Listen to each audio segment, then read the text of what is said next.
السلام علیکم ورحمۃ اللہ وبرکاتہ. الحمدللہ رب العالمین وبہ نستعین وصلی اللہ علی نبینا محمد صلی اللہ علیہ وسلم.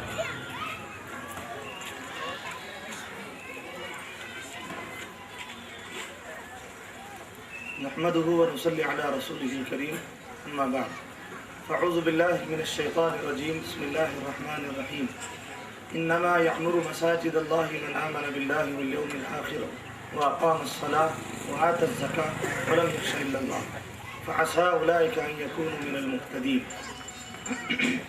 معزز حاضرین، آج کے اس پروگرام میں چونکہ ایک مسجد کا افتتاح ہے اور اسی مناسبت سے مسجد کے تعلق سے آپ کے سامنے چند باتیں پیش کروں گا. وقت اتنا قلیل ہے کہ میں مسجد کی بارے میں بہت زیادہ تفصیلات پیش کرنے کے بجائے قرآن میں یا احادیث میں جو اہم نکات بیان کیے گئے ہیں وہ نکات آپ کے سامنے پیش کر دوں گا. نبی کریم صلی اللہ علیہ وسلم نے احادیث مبارکہ میں اللہ رب العالمین نے قرآن پاک میں بڑی فضیلت مساجد کی بیان فرمائی ہے، اور یہ دنیا میں مسجد کی اہمیت اور مسجد کی فضیلت اس قدر اہم ہے کہ ایک عام انسان کو اپنے گھر کی اہمیت سے بھی زیادہ مسجد کی اہمیت سمجھنا چاہیے. اپنے گھر کی اہمیت اور بڑائی سے بھی بڑھ کر مسجد کی اہمیت کو سمجھنا چاہیے. نبی کریم صلی اللہ علیہ وسلم جب مکہ مکرمہ سے مدینہ منورہ ہجرت کر کے آئے تو مدینہ منورہ میں اپنا گھر بنانے سے پہلے صحابہ کرام کا اپنا گھر بنانے سے پہلے مسجد کی بنیاد ڈالی. ایک مقام پر 14-15 دن رہے، مسجد قباء کی بنیاد ڈالی، اور جب مدینہ کے اندر آئے ابھی ایوب انصاری کے گھر گئے بھی نہیں. یعنی اللہ کے رسول مدینہ میں آ کر اپنے گھر سے پہلے مسجد کی بنیاد ڈال رہے ہیں کہ پہلے اللہ کا گھر، جہاں اللہ کا گھر ہو وہاں ہمارے گھر میں برکت ہوگی. جہاں اللہ کے گھر میں لوگ جڑیں گے وہاں اللہ تعالیٰ ان کے جڑنے اور محبت سے ہمارے دلوں میں محبت عطا فرمائے گا.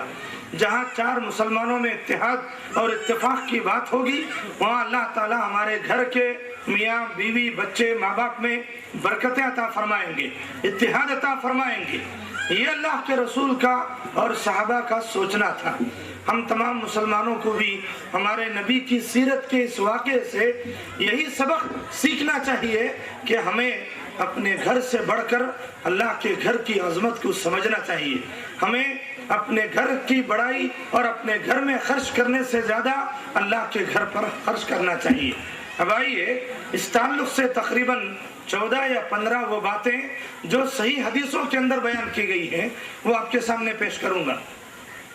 نبی کریم صلی اللہ علیہ وسلم کا یہ فرمان ہے، صحیح بخاری کی روایت ہے، اللہ تعالیٰ کی رضا کے لیے مسجد تعمیر کرنے والے کے لیے اللہ تعالیٰ جنت میں گھر بنائے گا. دنیا میں بے شمار اچھے کام ہیں، لیکن کسی بھی کام کے تعلق سے اللہ نے اتنا بڑا وعدہ نہیں کیا جتنا بڑا وعدہ ایک محل اللہ تعالیٰ جنت میں بنائیں گے. یہ وعدہ اللہ کا ان لوگوں کے لیے ہے کہ اے مسلمانوں، آپ اپنے اپنے علاقوں میں اپنے اپنے محلوں میں مسجدوں کو بناؤ، مسجدوں کو آباد کرو، مسجدوں کو صاف ستھرا رکھو، مسجدوں کو خوشبو سے معطر کرو، انہیں عطر وغیرہ چھڑکو. کتنی باتیں حدیث میں. اپنے اپنے علاقوں میں مسجدیں بناؤ، اسی طرح مسجدوں کو آباد کرو، مسجدوں کو صاف ستھرا رکھو تاکہ لوگ آئیں، مسلمان بھی آئے، غیر مسلم بھی آئے. کسی غیر مسلم کو مسجد میں بلانے سے منع نہیں کیا گیا، کسی عورت کو مسجد میں لانے سے منع نہیں کیا گیا، کسی بچے کو مسجد میں بلانے اور لانے سے منع نہیں کیا گیا. یہ اسلام کی شان ہے کہ دنیا کے لوگوں، یہ اللہ کا گھر ہے. اس زمین میں جتنے بھی لوگ پیدا ہوتے ہیں وہ سب اللہ کے بندے ہیں. کچھ لوگ اللہ کی نعمتوں سے آراستہ ہیں، دین سے، قرآن کی تعلیم سے، علم دین سے، لیکن کچھ لوگ اللہ کے بندے ہیں لیکن وہ اللہ کے دین سے دور ہیں. اگر ان اللہ کے بندوں کو اللہ کے گھروں تک لاؤ گے، وہ جمعہ کے خطبات سے، دروس سے، اس طرح کے اجتماعات اور بیانات سے اگر وہ دین کی باتیں سنتے ہیں مسجد کے باہر بیٹھ کر، کیا ممکن نہیں کہ اللہ تعالیٰ ان کے دلوں میں ہدایت دے دے، اللہ تعالیٰ انہیں اسلام کی توفیق دے دے اور وہ مسلمان ہو جائے، مسجد کے اندر آ جائے، مسجد کے اندر آ جائے. صحیح بخاری کا ایک واقعہ، حضرت سمامہ بن اسال یہ مسجد کے باہر رہتے تھے، مسلمانوں کو گالیاں دیتے تھے۔ اللہ کے نبی نے کہا پکڑ کر کے لاؤ، انہیں لایا گیا، مسجد کے اندر انہیں باندھ کر کے رکھا گیا، 2 دن 3 دن تک باندھ کر کے رکھا گیا۔ مسلمان مسجد میں آتے، نماز پڑھتے، سلام کرتے، مصافحہ کرتے، خیر خیریت پوچھتے، مشکل میں کون پھنسے ہیں تاکہ ہم جا کر ان کی مدد کریں، یعنی بھلائی کی باتیں کرتے۔ یہ ایک مشرک اور ایک اسلام سے دور شخص مسجد میں بندہ ہوا، 3 دن تک مسلمانوں کی اچھی اچھی باتیں سنتے ہیں، اس کے بعد اللہ کے نبی چھوڑ دیتے ہیں کہ جاؤ تمہیں، لیکن اس کے دل میں اسلام اور کے اخلاق اور عادات کی اتنی اچھی باتیں سرایت کر جاتی ہیں۔ مسجد سے باہر جا کر ایک پانی کا تالاب رہتا ہے، وہاں غسل کرتے ہیں، اس کے بعد مسجد میں آ کر کلمہ پڑھتے ہیں۔ اللہ کے رسول، میں ایک غیر مسلم شخص، میں ایک مشرک، لیکن میں نے مسلمانوں کو بار بار دیکھا نماز پڑھتے ہوئے، دعائیں پڑھتے ہوئے، اللہ کی مدد مانگتے ہوئے، ایک دوسرے کی خبرگیری کرتے ہوئے، مصافحہ کرتے ہوئے، سلام کرتے ہوئے، ایک دوسرے کے حق میں دعائیں دیتے ہوئے۔ مجھے یہ سب اخلاق بہت اچھے لگے، اس لیے مجھے یہ مذہب بڑا اچھا لگا۔ میں کافر تھا، میں مشرک تھا، میں غیر مسلم تھا، لیکن مسلمانوں کے اخلاق مسجد سے میں نے دیکھا، آج میں اسلام کو قبول کرتا ہوں۔ یہ سب مسجد کا کردار ہے غیر مسلموں کے لیے۔ مسلمانوں کے لیے بھی بڑی بڑی باتیں ہیں۔ بہرحال ایک بات یہ ذہن میں رکھیے کہ زمین میں جو مسجد بناتا ہے، ایک مالدار آدمی اپنے کروڑوں روپے خرچ کر کے مسجد بناتا ہے، ایک لکھپتی آدمی لاکھوں روپے خرچ کر کے مسجد بناتا ہے۔ اگر ہمارے پاس 1000 روپے ہیں، 10,000 روپے ہیں، ہم 10,000 روپے اگر کسی مسجد کے بننے میں لگا دیتے ہیں، ہمارے 10,000 سے اگر کسی ایک جہاں مسجد نہیں تھی وہاں مسجد ہو گئی، تو سمجھو کہ ہم نے اپنے 10,000 میں ایک اللہ کا گھر ہی بنا دیا۔ یہ بھی ہمیں سوچنا چاہیے۔ اکثر مسلمان یہ سوچتے ہیں مسجد بنانا کروڑ پتی لوگوں کا کام ہے، لکھپتی لوگوں کا کام ہے۔ نہیں، مسجد بنانا دل والوں کا کام ہے، ایمان والوں کا کام ہے، اخلاق والوں کا کام ہے۔ اگر تمہارے پاس 1000 روپے بھی ہے، اگر 10 مسلمان ایک جگہ کھڑے ہیں، میں 1000 روپے دیتا ہوں، آپ بھی کچھ دیجیے، آپ بھی کچھ دیجیے، آپ بھی کچھ دیجیے، آپ کے 10,000 سے ایک مسجد کی بنیاد کی شروعات ہی اگر ہو گئی، وہ مسجد چاہے 10 کروڑ کی بن جائے، لیکن مسجد کے بنانے کا ثواب اس 1000 روپے والے کو ملے گا، سب کو ملے گا۔ اللہ تعالیٰ، اللہ کی رحمت میں برکتیں ہیں، اللہ کی رحمت میں کمی نہیں، اللہ کی برکتوں میں کمی نہیں۔ اچھی امید رکھو اور اچھے کام کرتے جاؤ۔ دوسری حدیث سنیے، اللہ کے رسول صلی اللہ علیہ وسلم نے فرمایا، ابن ماجہ کی حدیث ہے، انسان کے مرنے کے بعد 7 چیزوں کا ثواب اسے برابر پہنچتا رہتا ہے۔ ان 7 چیزوں میں ایک چیز ہے مسجد کا بنانا۔ اللہ تعالیٰ ہمیں 7 کام کرنے کی توفیق عطا فرما جس کا ثواب مرنے کے بعد ملتا ہے، اور ان کاموں میں مسجد کا ثواب بہت زیادہ ملتا ہے۔ ایک مسجد میں شروع میں لوگ 10 آدمی آ کے نماز پڑھتے ہیں، کبھی 500 آدمی آتے ہیں، کبھی 1000 آتے ہیں، کبھی 5000 آتے ہیں، کبھی 10,000 آتے ہیں، کبھی بہت بڑا اجتماع ہو گیا، 5000 لوگ جمع ہو گئے، سب لوگ نماز پڑھے، سب کی نماز کا ثواب جتنا ان کو ثواب ملتا ہے اتنا پورا کا پورا ثواب مسجد بنانے والے کو بھی ملتا ہے۔ یہ بھی ایک روایت ہے۔ تیسری حدیث، اللہ کے نبی صلی اللہ علیہ وسلم فرماتے ہیں، اس پوری زمین میں سب سے بابرکت اور سب سے رحمتوں والی جگہ اللہ کا گھر مسجد ہے، اللہ کو بہت زیادہ پسند ہے، اور اس پوری زمین میں جہاں اللہ کی ناراضگی، اللہ کا غصہ اترتا ہے وہ بازار ہے۔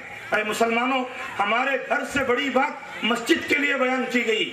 اللہ تعالیٰ ہمارے گھر سے جتنا خوش ہوتے ہیں اس سے زیادہ، لاکھوں گنا زیادہ مسجد کے بننے سے خوش ہوتے ہیں۔ کیا ہمارے دل میں یہ بات نہیں ہونی چاہیے؟ ہم اپنے گھر بناتے ہیں ہزاروں لاکھوں کروڑوں روپے خرچ کر کے، کبھی یہ بھی سوچنا چاہیے کہ اپنے گھر سے بڑھ کر اللہ کا گھر بناؤں تاکہ اللہ خوش ہو جائے۔ اگر اللہ خوش تو پوری دنیا کے دلوں میں، پوری دنیا کے لوگوں کے دلوں میں اللہ خوشیاں ڈالتا ہے ہماری ذات کے تعلق سے کہ فلاں آدمی بہت اچھا۔ یہ خوشی کون ڈالتا ہے؟ اللہ ڈالتا ہے۔ کیوں ڈالتا ہے؟ اللہ کا گھر بنانے کی وجہ سے۔ اسی طرح مسجد میں ادا کی گئی نماز، تنہا نماز پڑھنے سے 25 گنا زیادہ ثواب ملتا ہے۔